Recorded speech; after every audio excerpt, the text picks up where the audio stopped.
नमस्कार, बहुत स्वागत है आप सभी का। बीएसटीवी देख रहे हैं आप, मैं हूं आपके साथ विवेक पांडे। प्रदेश में एक बार फिर से आदिवासी सियासत का केंद्र बिंदु बन गया है। बीजेपी संगठन और सत्ता बिरसा मुंडा जयंती पर तमाम कार्यक्रम कर रहे हैं, तो दूसरी तरफ कांग्रेस ने सरकार बनने पर आदिवासियों की जमीन छीनने वाले बीजेपी नेताओं पर कार्रवाई की बात कह डाली। आदिवासी वोट बैंक से जुड़ी सियासत पर देखिए हमारी ये खास रिपोर्ट। मध्य प्रदेश में बीजेपी संगठन और मोहन सरकार मिलकर बिरसा मुंडा जयंती और जनजाति गौरव दिवस के उपलक्ष्य में तमाम कार्यक्रमों का आयोजन कर रही है। भोपाल में मुख्यमंत्री डॉक्टर मोहन यादव ने आदिवासियों के उत्थान के लिए नेशनल कॉन्क्लेव का शुभारंभ किया। मुख्यमंत्री ने अपने संबोधन में कहा कि ऑल इंडिया एनजीओ मीट से अमृत निकलेगा। सरकार जनजातीय वर्ग के लिए काम कर रही है। उन्होंने कहा कि सरकार जनजातीय वर्ग के कल्याण के लिए प्रतिबद्ध है। इस कॉन्क्लेव में देश के 500 से ज्यादा विषय विशेषज्ञ जनजातीय कल्याण से जुड़े हुए विषयों पर चर्चा करेंगे। शैक्षणिक, सामाजिक, आर्थिक, सांस्कृतिक विकास के लिए आप सब जो काम कर रहे हो, सरकार आपके सबके साथ खड़ी है। ये हमारी प्रतिबद्धता है हमारे जनजातीय वर्ग के कल्याण के लिए। इसलिए सरकार को ले जा करके हम भी नीचे उतार करके उनके साथ कदम से कदम मिलकर चलने के लिए तैयार है। बिरसा मुंडा जयंती पर 11 से 15 नवंबर तक कार्यक्रम। 24 जिलों की 47 जनजातीय सीटों पर जनजातीय गौरव यात्रा। 15 नवंबर को जबलपुर और अलीराजपुर में राज्य स्तरीय कार्यक्रम। जबलपुर के कार्यक्रम में पीएम नरेंद्र मोदी करेंगे वर्चुअली संबोधित। स्वाभिमान सम्मेलन, कॉलेजों में होंगे कार्यक्रम। जनजातीय स्मारकों, देवस्थानों की साफ सफाई, दीपोत्सव कार्यक्रमों का होगा आयोजन। प्रदेश में आदिवासियों पर सियासत तेज होती जा रही है। एक तरफ बीजेपी आदिवासियों के लिए कार्यक्रम चला रही है, तो दूसरी तरफ कांग्रेस ने बीजेपी के नेताओं को घेरने का नया दांव खेला है। बीजेपी ने 2018 की तुलना में 2023 के चुनाव में आदिवासी सीटों पर बढ़त बनाई थी। कांग्रेस को जरूर इससे नुकसान हुआ था। मध्य प्रदेश में अनुसूचित जनजाति की कुल 47 सीट। 2018 में बीजेपी को 16 सीटें मिली थी। 2023 में संख्या बढ़कर 25 तक पहुंची। कांग्रेस को आदिवासी सीटों पर हुआ नुकसान। बीजेपी की तरह कांग्रेस भी आदिवासी सीटों पर सक्रिय है। नेता प्रतिपक्ष उमंग सिंगार से लेकर प्रदेश कांग्रेस अध्यक्ष जीतू पटवारी लगातार इन सीटों पर दौरे कर रहे हैं। आदिवासियों पर अत्याचार के मामले को उठा रहे हैं। जीतू पटवारी ने बड़ा दावा करते हुए कहा कि पिछले 10 सालों में बीजेपी के मंत्रियों, विधायकों और नेताओं ने आदिवासियों की जमीन को छीन लिया। उन्होंने कहा कि जब कांग्रेस की सरकार बनेगी तो इन नेताओं से आदिवासियों की जमीन को वापस दिलाया जाएगा और जमीन छीनने वालों पर कठोर कार्रवाई होगी। 10 साल में 1 लाख एकड़ से ज्यादा आदिवासियों की जमीनें छीनी गई। जिन आदिवासियों की जमीन बेची और खरीदी गई 10 साल में, उनकी समीक्षा करेंगे, वो जमीन वापस लेंगे, उस जमीन की जिनकी थी उनको वापस देंगे और जिनने लिया उनको सजा भी देंगे। मध्य प्रदेश में आदिवासियों पर राजनीतिक पारा चढ़ा हुआ है। बीजेपी लगातार कार्यक्रम और यात्रा के जरिए आदिवासी सीटों पर अपनी पकड़ को मजबूत करने की कोशिश कर रही है, तो वहीं कांग्रेस भी आदिवासियों के मुद्दे को लेकर सरकार को घेरने की कोशिश में है। कांग्रेस चाहती है कि आदिवासी सीटों पर फिर से उनकी पकड़ मजबूत हो, लेकिन बीजेपी कांग्रेस से एक कदम आगे बढ़कर आदिवासियों के बीच लगातार सक्रिय है। बीएसटीवी के लिए भोपाल से मनोज राठौर की रिपोर्ट। तो यह समझना होगा कि आदिवासियों का आखिर सच्चा हितैषी कौन है, कांग्रेस हो या बीजेपी। दोनों ही हितैषी बनने का दावा कर रहे हैं। इस वक्त दो खास मेहमान हमारे साथ चर्चा के लिए जुड़ रहे हैं, उनका परिचय आपसे करा देते हैं। सागर कसेरा जी हमारे साथ जुड़ रहे हैं, प्रवक्ता हैं भारतीय जनता पार्टी से, स्वागत है। हमारे साथ मध्य प्रदेश के वरिष्ठ पत्रकार सुनील दत्त तिवारी जी भी जुड़ चुके हैं, बहुत स्वागत है तिवारी साहब का। शुरुआत करते हैं सागर जी आपसे। देखिए, मैं सिर्फ ये कहूँ कि आप हितैषी हैं या नहीं तो ये सवाल बेमानी होगा। आप लोग कार्य कर रहे हैं, आपको वोट मिल रहा है, वोट इंक्रीज हो गया।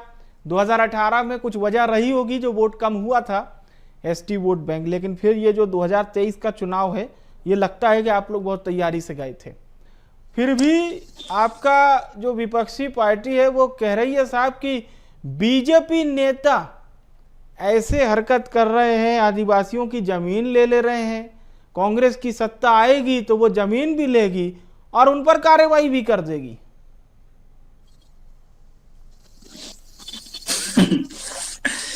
देखिए विवेक जी, कांग्रेस सिर्फ राजनीति करना चाहती है। आदिवासी और आदिवासी समाज भारत और भारत की गौरव का विषय और गौरव के निर्माण में अपना योगदान देने वाले एक महत्वपूर्ण अंग है। ठीक। मैं कहूंगा वो भारत की आत्मा ही नहीं, वही भारत है। ठीक है। आज जहां माननीय प्रधानमंत्री नरेंद्र मोदी जी के नेतृत्व में हाँ। और मोहन यादव जी के नेतृत्व में भारतीय जनता पार्टी की सरकार बिरसा मुंडा जी की जयंती को जनजाति गौरव दिवस के रूप में मना रही है। जब पूरे मध्य प्रदेश में जनजाति गौरव यात्रा निकलने वाली है, तब कांग्रेस के नेता इस प्रकार के एकता के उत्सव में भी विभाजन का बीज बोने का ये जो कुंचित प्रयास करते हैं, मुझे ऐसा लगता है कि ये उनकी ओछी मानसिकता और गंदी राजनीति के प्रतीक के रूप में सामने आया। अब अगर कुछ तथ्यों की बात कर लें, जिस प्रकार से वो बातें कर रहे हैं, तो जब ये नेता कहते हैं जीतू पटवारी जैसे कि आदिवासियों की जमीन भारतीय जनता पार्टी छीन रही है, तो मैं पूछना चाहता हूं, जो सरकार करोड़ों आदिवासी परिवारों को प्रधानमंत्री आवास योजना से घर दे रही है, जो सरकार वन अधिकार अधिनियम को मजबूत कर आदिवासियों को जमीन का वैध स्वामित्व दे रही है, क्या वो सरकार जमीन छीनने की राजनीति कर सकती है? जवाब अपने आप में आता है कि बिल्कुल नहीं, कतई नहीं।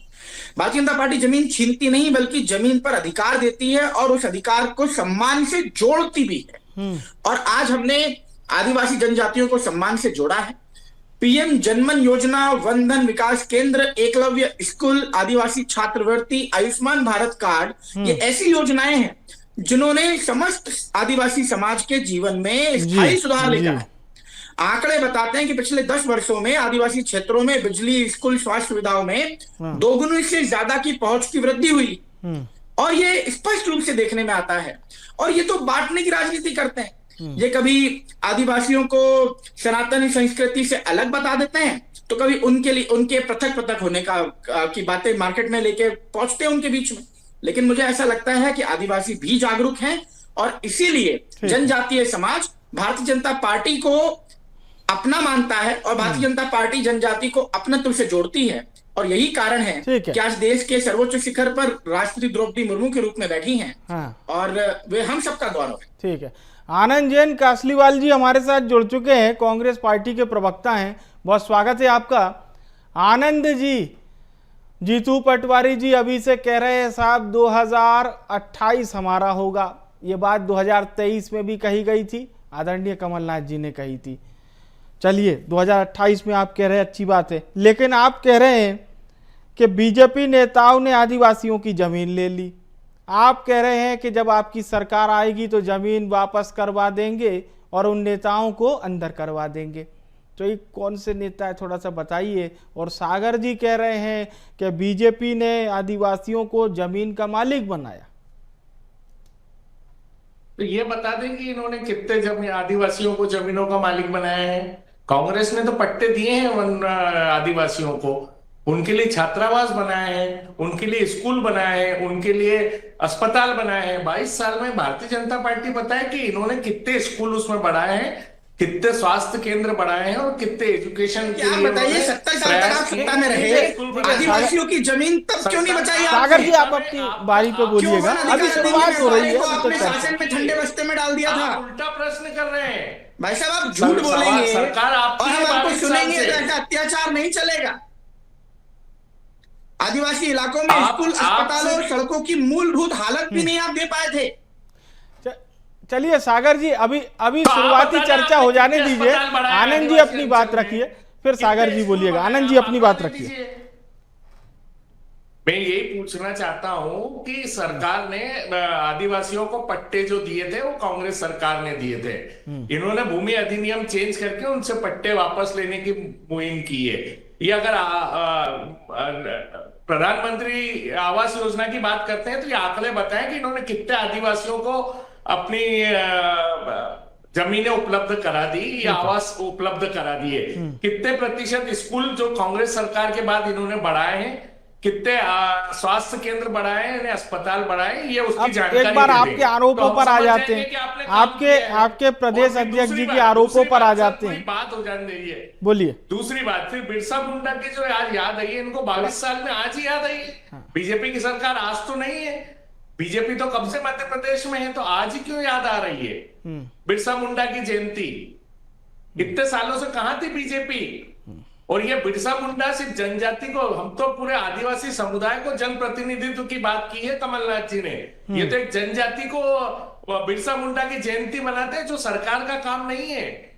हर व्यक्ति की जन्म जयंती मनाना सरकार का काम नहीं है। अगर ऐसा है तो हर समुदाय के, हर जनजाति व्यक्ति का जो प्रमुख है उसकी जन्म जयंती मनाई जाए। तो बांटने की राजनीति तो ये कर रहे हैं। आदिवासियों का जो वोट बैंक है वो कांग्रेस के साथ रहा है हमेशा, ये उसको चुराना चाहते हैं, उसको डाइवर्ट करना चाहते हैं। चुरा लिया, अगर आप उसको चोरी कह रहे तो चुरा लिया। मैं डेटा है मेरे पास 2023 का, आपके पास आए थे 2018 में, अच्छे खासे आ गए थे। 2023 आप बरकरार रखना था, वो लाडली कासलीवाल जी बरकरार रखना था। सुनिए, थोड़ी सी आलोचना वाली बातें भी सुना करिए। सरकार बन जाएगी, अभी से आदत डाल लीजिए। हैं, आप कहते हैं ना बनेगी बनेगी, तो वोट चोरी से साबित हो गया कि 2023 में हमारी सरकार चोरी की गई। ठीक है, चलिए मैं वापस आप दोनों मेहमानों के पास एक एक सवाल लेकर लौटूंगा। हमारे साथ वरिष्ठ पत्रकार तिवारी साहब भी हैं, एक सवाल उनसे हम शुरू करते हैं। देखिए, आपके सामने हैं दोनों हमारे सम्मानित प्रवक्ता, सियासत आप बहुत अच्छे से समझते हैं, लेकिन केवल हमारे दर्शकों को बताइए, हमारे प्रदेश में जिसे जनजातीय प्रदेश भी कहा जाता है, वहाँ जनजातीय वर्ग की स्थिति क्या है? निश्चित तौर पर विवेक जी, आज़ादी के बाद से लेकर आज तक मध्य प्रदेश में जनजातीय वर्ग की जो उत्थान की कहानी हुई है उसमें बहुत कुछ छिपा नहीं है। और जब आपके नेता प्रतिपक्ष कहते हैं कि आदिवासी हिंदू वर्ग का हिस्सा नहीं है, तो मुझे लगता है कि उसकी आलोचना की जानी चाहिए, जितनी मजम्मत की जानी चाहिए। एक प्रकार से एक बड़े वर्ग को आप बहुसंख्य से काटकर उनको अलग थलग करना चाहते हैं। इस प्रकार की सोच यदि राजनीति में सिर्फ सत्ता के लिए हो तो मुझे लगता है कि स्वाभिमान के लिए भी आदिवासियों की लड़ाई लड़ना चाहिए। और कासलीवाल साहब उम्रदराज हैं, पता होगा उनको। मैं सरगुजा के आसपास बहुत लंबे समय तक रहा हूँ, मुझे बहुत अच्छे से पता है कि आजकल जिसे हम थायराइड कहते हैं, वो घेंघा रोग बहुत लंबी बीमारी थी, जो गले सूज जाते थे जी। हमारे आदिवासियों के, बहुत लंबी बीमारी थी। उस पर बहुत लंबे समय तक कांग्रेस ने ध्यान नहीं दिया, ये मेरा आरोप है। दूसरा आरोप ये भी है, अमेरिका से आयातित palm oil, pure palm oil उन आदिवासी परिवारों को खाने के लिए दिया जाता था। अब जब धीरे धीरे स्थिति सुधर रही है, सिर्फ वोट की रणनीति से न देखा जाए, इसमें दो मत नहीं है कि आदिवासियों के लिए सरकारें काम कर रही, चाहे वो केंद्र की हो या राज्य की हो। अब इसको लगातार करने की जरूरत है। एक और चीज बोलकर मैं अपनी बात खत्म करूंगा। जी। कुछ दिन पहले, 6 महीने पहले, कमलनाथ जी का एक पत्र आया था मुख्यमंत्री को। उन्होंने लिखा था कि छिंदवाड़ा में सर्वाधिक जमीनें आदिवासियों से छीन ली गई। भाई साहब, इसके पहले सांसद आप लगातार छिंदवाड़ा से थे, आज भी 7 के 7 विधायक छिंदवाड़ा से, वो कांग्रेस पार्टी से हैं। आपका ये पूरा तंत्र जिसको कहते थे आप किला है मजबूत, कहाँ गया? यदि आदिवासियों की जमीन छिन रही तो आप तो सबसे बड़े हितैषी थे, जैसा कासलीवाल जी कह रहे थे। लिहाजा विवेक जी, ये सब बातें सिर्फ सत्ता प्राप्ति के लिए, वोट के लिए है। विषय ये है कि वाकई नहीं, लेकिन क्या वाकई में मध्य प्रदेश में जो आरोप जीतू पटवारी लगा रहे हैं, प्रमुख विपक्षी पार्टी के सबसे बड़े नेता ये कह रहे हैं कि बीजेपी नेताओं ने आदिवासियों की जमीन हड़प ली, तो ये कुछ होगा उनके पास, कुछ डेटा होगा, कुछ जानकारी होगी, तभी कह रहे हैं वो। एक खबर है, आप सबको पता है, संजय सत्येंद्र पाठक को लेकर एक मामला बहुत लंबे समय से चल रहा है, पिछले 3-4 महीने से। 4 आदिवासियों की जमीनों उनके नाम पर करने की बात है, हड़पने की बात नहीं, हड़पने की नहीं है। उनके नाम पर उन्होंने 4 आदिवासियों के नाम पर जमीनें की। वो मामला भी विचाराधीन है। मगर यही है, सरकार के इतर बात करें, व्यक्ति हो सकते हैं, 2-4 आप उदाहरण दे सकते हैं, लेकिन सरकार की ऐसी मंशा दिखती नहीं। और सरकार जिस प्रकार से जनजातीय गौरव को आगे बढ़ाने का काम कर रही है, जनजातियों को स्वाभिमान के साथ खड़े करने का काम कर रही है, यही वजह है कि उमंग सिंगार जैसे लोग कहते हैं कि वो आदिवासी जो है हिंदू नहीं है, क्योंकि वो एक अलग अपना वर्ग खड़ा करना। ठीक है, सागर जी का रुख करते हैं। सागर जी, पैसा कानून वैसे तो मध्य प्रदेश में जो हमारे पास डेटा सामने आ रहा है 1997 से लागू है। केंद्र के कानून के बाद राज्य ने कई संशोधन अपनाए, फिर उसके बाद 2021 में आपकी सरकार थी, मध्य प्रदेश ग्राम सभा अधिनियम PESA, पैसा को संशोधित रूप में लागू किया, ग्राम सभा को मजबूत किया जा सके। ये बात तो हो गई हमारे आदिवासी भाइयों के लिए। पर आनंद जी को और उनकी पार्टी को परिवर्तन आपकी ओर से तो नहीं दिखाई दे रहा। वो यही कह रहे हैं, अभी भी अड़िग है कांग्रेस पार्टी कि जमीन के साथ छेड़छाड़ आपकी पार्टी के कुछ नेताओं ने की है। विवेक जी, देखिए, आनंद जी भाई साहब को जब कांग्रेस की चाटुकारिता की प्रवृत्ति में आनंद आता है, उन्हें सनातन के दुष्प्रचार करने में आनंद आता है, तो उन्हें जनजातियों की गौरव में आनंद कैसे प्राप्त होगा? अब विषय तो इतना गंभीर है क्योंकि इनके लिए जनजाति जो है सिर्फ एक वोट बैंक है और वोट पर आधारित राजनीति की केंद्र है। और भारतीय जनता पार्टी के लिए जनजाति भारत के गौरव और उनके सम्मान का विषय है। अब मैं इनके 2 सवालों का जवाब दे देता हूं। इन्होंने कहा कि कितने लोगों को भारतीय जनता पार्टी ने जमीन दे दी। तो पहले सवाल का जवाब है 2014 के बाद संसद में एक रिपोर्ट पेश की गई थी, उसके तथ्यों के अनुसार बता रहा, एफआरए लागू होने के पहले की अवधि के मुकाबले अब लगभग 3-4 गुना अधिक जमीन आदिवासियों को दे दी गई है। और जो कुल मात्रा है इसकी लगभग वो 23 लाख से ज्यादा पंजीकृत लैंड है और 1.8 एकड़ से ज्यादा की लैंड है जो उनको मिल चुकी है। अब अगर हम बात करें अगर स्कूली शिक्षाओं की बुनियादी सुविधाओं की, तो Eklavya model residential school scheme के अंतर्गत एक रिपोर्ट के अनुसार 684 स्कूल अभी तक स्वीकृत हो चुके हैं और जो कि उनके नामांकन के आदिवासी शिक्षा व्यवस्था में जो नामांकन होते हैं उसमें 34,000 से बढ़कर के 1,30,000 के आंकड़े को क्रॉस कर गए हैं। और ये 14 के बाद के आंकड़े हैं, ये आनंद जी को समझने चाहिए। ठीक है। और ये भारतीय जनता पार्टी के कार्यकाल के अंतर्गत हुआ, यानी कि आप मान के चलिए ये डबल इंजन का मॉडल है जिसके अंदर आदिवासियों को मूलभूत सुविधाओं से न सिर्फ वंचित रखा गया, उनको जोड़ा गया और उनके जीवन को सुधारने के लिए, उन्नत बनाने के लिए भारतीय जनता पार्टी की सरकार ने सतत कार्य किया। ठीक है, आपके बताए हुए डेटा पर आनंद जी आनंदित हो रहे हैं, थोड़ा सा पूछ लेते हैं उन्होंने किस तरह से क्रॉस चेक किया, बोलिए। अभी देखिए ना, 2014 से ये मॉडल एप्लीकेबल की बात कर रहे हैं, तो इनकी सरकार तो 22 साल से है। तो जो जनता बढ़ी है, जो आदिवासी लोगों का जनसंख्या बढ़ी है, उस प्रपोर्शन में इनने कितना डेवलपमेंट किया, और किया तो केंद्र सरकार ने। मध्य प्रदेश सरकार ने क्या किया? सवाल यहाँ मध्य प्रदेश की डिबेट का है। मध्य प्रदेश सरकार ने क्या किया? ये तो सब अमेंडमेंट आप जो बताए हैं वो डबल इंजन की भारतीय जनता पार्टी की सरकार ने बताए हैं 2014 से। यदि मैं आपको 2014 के बाद के बताऊं, 2014 के पहले के बताऊंगा आनंद जी, प्लीज आनंद जी, इसके नहीं बताइए ना। अरे आपने मध्य प्रदेश में, आप मध्य प्रदेश सरकार ने, आप बोलेंगे फिर मध्य प्रदेश सरकार को, तो हम तो आपसे भाजपा शासन की डबल इंजन की सरकार की बात कर रहे हैं।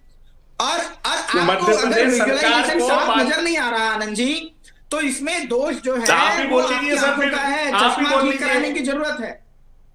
चलिए आनंद जी अपनी बात रखना, सागर जी फिर आप बोल लीजिएगा, पहले आनंद जी की बात कंप्लीट हो जाए, बोलिए। सरकार की और नरेंद्र मोदी जी की आपने कुछ नहीं किया पिछले 22 साल में आदिवासी जन समुदाय के लिए। आपको नरसिंह मुंडा आज क्यों याद आ रहे हैं? उनकी जयंती आज ही क्यों याद आ रही है? उनकी मूर्ति आज ही क्यों बना रहे हैं? 22 साल से आप कहां थे?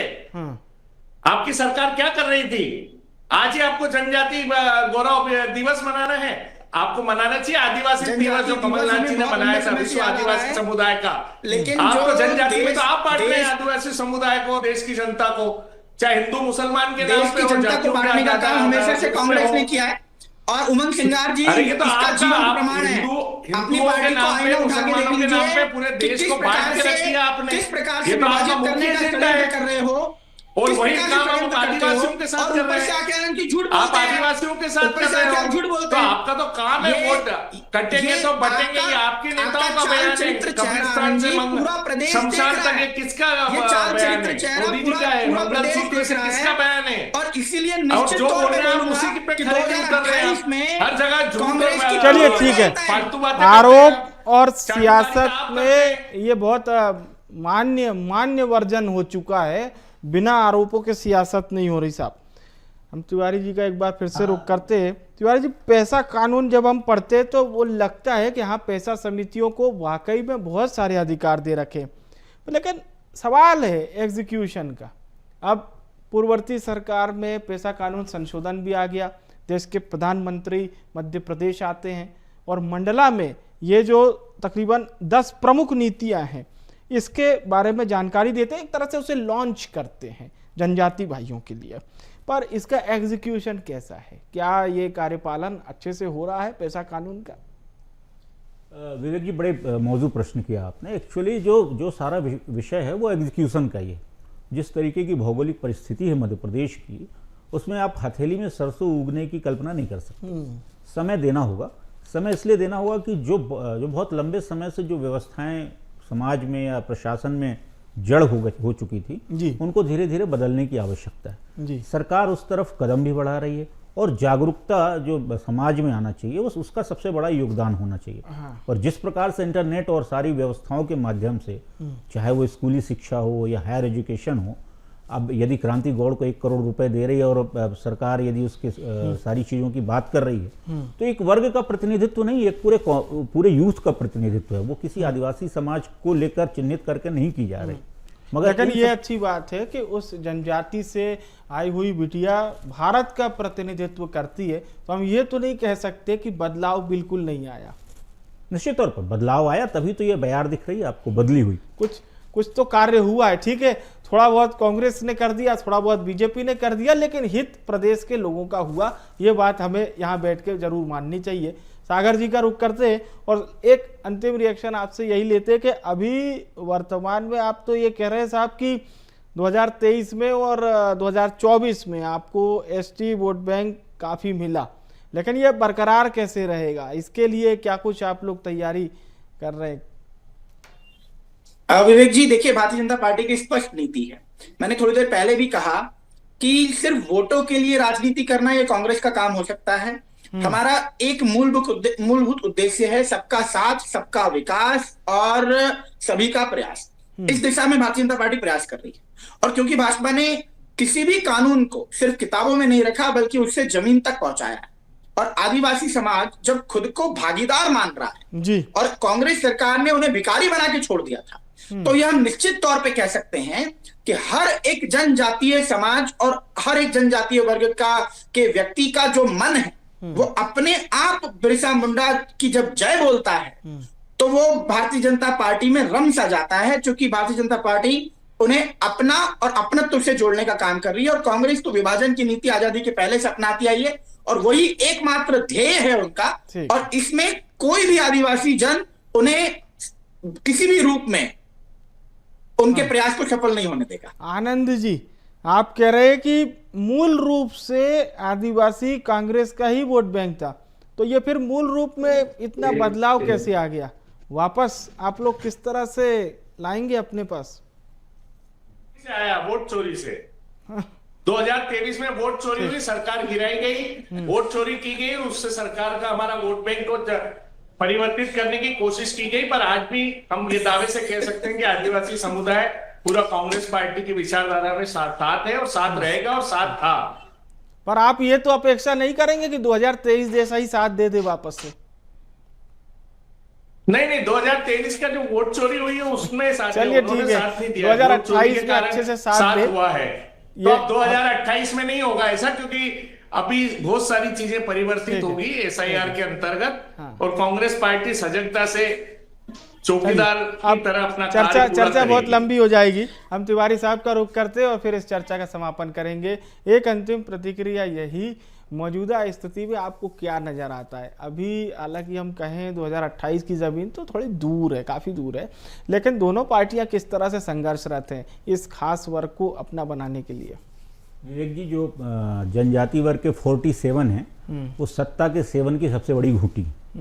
मध्य प्रदेश में जिस तरफ जनजातीय जाते हैं सरकार लगभग उसी की बनती है, ये बात तय है। और जिस प्रकार से वनवासी कल्याण परिषद के माध्यम से संघ और उनके अनुसांगिक संगठन 365 दिन काम कर रहे हैं, लगातार उसी का परिणाम है कि एक जनजातीय वर्ग का खास प्रभाव जो है वो भारतीय जनता पार्टी के प्रति दिख रहा है। कांग्रेस को यदि लगता है कि उनको अपनी तरफ करना है तो 365 इंटू 3 मतलब तीनों वर्ष 365 दिन उनके बीच में रहना होगा, न कि हफ्ते दर हफ्ते जाकर। तो मुझे लगता है कि यदि ऐसा प्रयास करेंगे तो शायद रोमांचक देखने को। चलिए, बहुत बहुत शुक्रिया मैं करता हूं हमारे सभी मेहमानों का, आप सभी हमारे साथ जुड़े, धन्यवाद, बहुत बहुत शुक्रिया।